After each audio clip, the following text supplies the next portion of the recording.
let's talk about poop.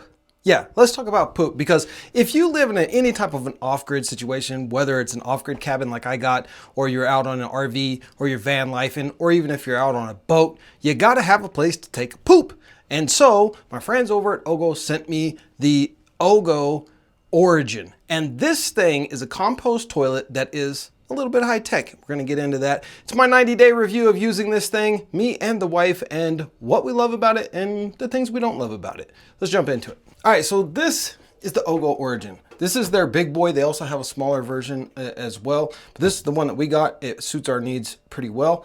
And the way that it basically works is it has a pee diverter here, and then you have your solid waste diverter there. That goes into a solid waste bucket, and you fill it up with some type of a compost material, whether it be peat moss, or it could even be something that OGO themselves sell, which is, I believe, what was that again? The coconut stripped husk, which actually works really well. Right now we're using peat moss. We're trying that out. Does not work near as well as the coconut husk that they sell. It's loaded with some beneficial bacteria that helps to break it down and keep the smells down. So we're going to be switching back over to that. The peat moss doesn't smell bad or anything, but the other one just works better. Now inside this unit is a fan that is, you can either power it direct to a DC battery, or you can just plug it in like we have. We have the power bank there. And you also comes with a pee bucket that goes in here. You just unlift this and you pull the pee bucket out. We, however, have the pee diverter hooked up into our gray water system. So I never have to mess with pee. I only have to empty out the solid waste. So we're gonna empty out the solid waste. I'm gonna show you how I do that. And I'm gonna show you the pee diverter.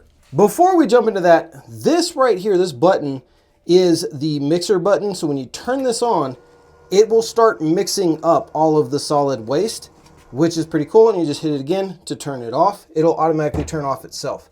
But when you lift up the main unit here, there's your solid waste, and there is your pee diverter. Now, if you don't have the pee diverter kit, you're not going into some type of diverter, you're gonna have your pee bucket there, but we don't have the pee bucket there because we have the pee diverter. So easy to clean out. Every couple of days, I'll just come in, I'll spray some vinegar in there, and then just do a solid flush. This one, every 3 to 4 days, I'm changing this one out. So it just comes out here. And again, because there's no pee in here, it doesn't stink, doesn't smell bad, and it just looks like soil. So right now it just looks like really dark peat moss.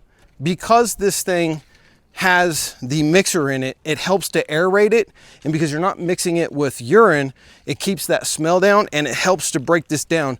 So typically you would have to wait 6 months for this stuff to be broken down, but because we're composting it this way, I mean, you're maybe a month or two and this stuff is already safe to be thrown out onto the desert floor or forest floor, wherever you are. This is our compost bin.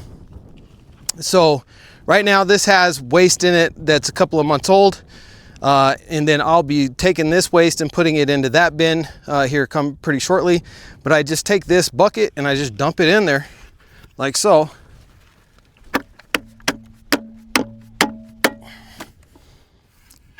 And there you go, it's already pretty cleaned out. Now what I like to do, I have a spray nozzle, and I'll come and I'll just spray all this out, and then I'll fill it up with a scoop of the peat moss, put it back in, and it's good to go. So I don't need to show you all of that. You know how to clean stuff out. I'm sure you'll be good. Let's get back over and show you the pee diverter. So on the other side of this wall is where we got the OGO Origin, and our pee diverter comes straight down here, and then it connects into our gray water. So if you'll hand me the camera, I will show them exactly how I have this set up. So that's coming out from underneath the floor, and then have it piped over to our main gray water line in a T connector, and nice little slant there. Drains out properly. As you see, a little bit of burn mark there. I did have to heat up the pipe in order to bend it to the proper angle to get it to fit in there. But that's how it works. There's my P-trap over there. And so that's it. Let's talk about the things I love about the toilet and the things that I not so much love about it. Number one I love about it is the convenience of it. It is a real toilet. It has a fan, which we have exhausted out over here. This fan is a low voltage fan This comes out the back of the wall. I have it styrofoamed up. And then I just put this shower drain thing on here just to keep mice and bugs from crawling up in there. But this is constantly just pulling air out from behind the unit. And so that helps to keep the smell down. And then plus we also have the fan in the bathroom that helps pull out any bad smells. So it doesn't really smell. Is it completely odorless? No. You can tell like day 1, no odor. Day 2, not much of an odor. Day 3, a little bit of an odor. Day 4, you start to get some odor, and that's when you want to just go ahead and change it out. That's if you're using peat moss. However, if you buy the bags of coconut husk from OGO, you could go a full 2 weeks with that stuff, no odor whatsoever. So is it worth the extra cost of the coconut husk? Yes, it is, because you're only using 1 bag of that every 2 weeks versus me having to dump this thing every 3 or 4 days because of the odor. Otherwise, you could literally just let it sit there for 2 weeks, no odor, it's composting on its own. So that's one of the things I love about it, is not like a traditional compost toilet where it just stinks the second you use it because you're mixing urine and the poop together. This keeps everything separated. The second thing is you do have to have a separate bin. Now, it's not mandatory, but it's highly recommended you have a separate bin for all of your toilet paper, or in our case, we use wet wipes. All of that needs to go in a separate bin in a garbage bag that you are throwing away every single day, because if you put toilet paper in the system, it will clog it up pretty quickly. So you do just want nothing but poop going into the solid waste bucket. So the ease of clean, I love the fact that it keeps composting smells down. I love the fact that it looks like a real toilet. I love that. One thing that I don't love is that it only comes in white. I do wish it would have come in black. That would have matched the decor of our shower a little bit better. So color options is not something that they have right now. Maybe in the future they will. If they ever offer one in black, I think that would just sell out like crazy. And then the other thing is it's pricey. It is almost $1,000.